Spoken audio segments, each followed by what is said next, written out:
So welcome folks to yet another episode of the Rumble, and I have a somewhat different guest today. She is a lawyer. Geeta Madhavan is her name.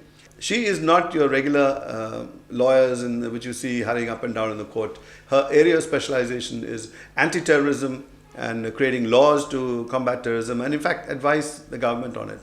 So I think we can look forward to a pretty interesting talk. So welcome, Geeta. Thank you, Madhav.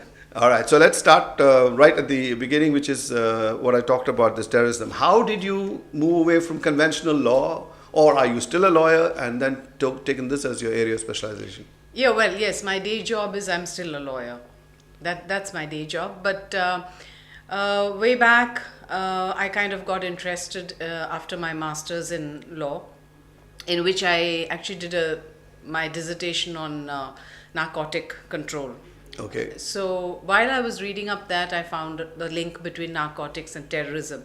And Yes. that got me interested in terrorism. And then I realized that there wasn't much, or rather hardly any work done, and definitely no PhD work done on terrorism. So I started reading up about it, and then of course, as you know, most people thought that terrorism was something which was so happened far somewhere away. else. Yes, Yeah. we were not connected with it. It's the PLO, Palestine, Israel, Yeah, and so all on those and Middle so Eastern forth. countries. Yes, we were not interested in it.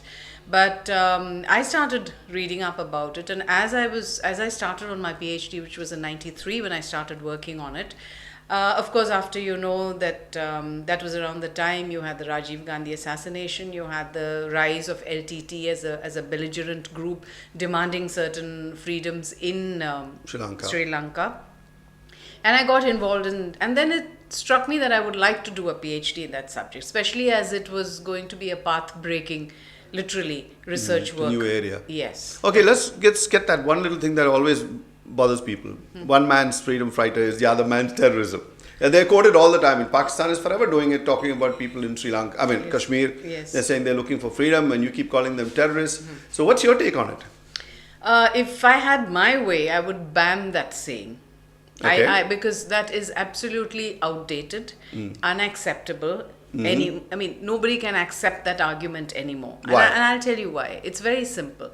When you talk about a freedom fighter is basically someone who's fighting for certain rights, which he has been denied. It could be... Which has been denied to him specifically. To him, his class of people. Okay. It could also be a long-term marginalization, like it happened in Sri Lanka. Okay. And so these people have a right to self-determination. They definitely have a right to assert that themselves. So asking and for ask, self-determination is not part of terrorism. That should not drive terrorism. No. There's difference between the principle and there's difference between the action. Let's not confuse the two.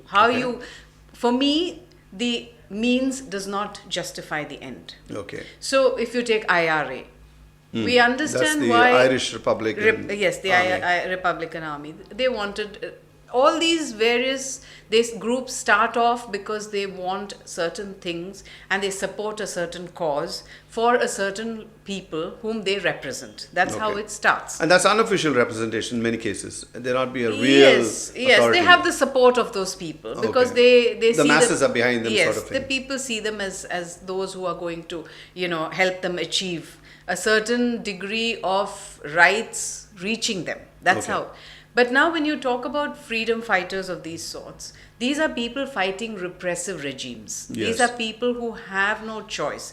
Now, IRA, you cannot say that because where there is a democratic form or where there is a system which allows you to address your problems through a proper and an accepted channel, that then there is no justification for going in for violence. Okay. So when you talk now, coming back to one man's, what you said. Well, in that case, what happens is the simple touchstone to find out is a freedom fighter is someone who targets those symbols of power.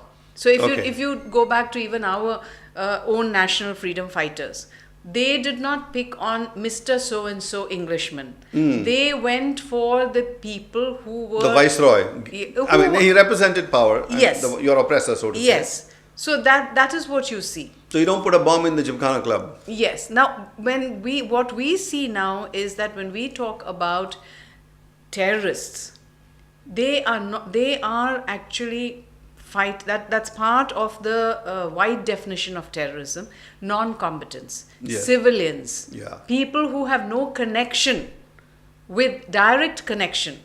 So what they do is And they can't influence it either way. People no, they like cannot. that. The problem is, if you actually go deep into this, the terrorists, their principle or their theory is that we want 1,000 people watching. Okay. So they want it's the drama. eyeballs. They're just looking. Yes, that is why you had during the 70s so much of airline hijacking, because airlines was, generally it was a more affluent section of society. profile, Yes. The same thing with Taj, Bombay. So, folks, very interesting start to this. She's actually going to tell us, what are these little acts that can be construed as act of terrorism.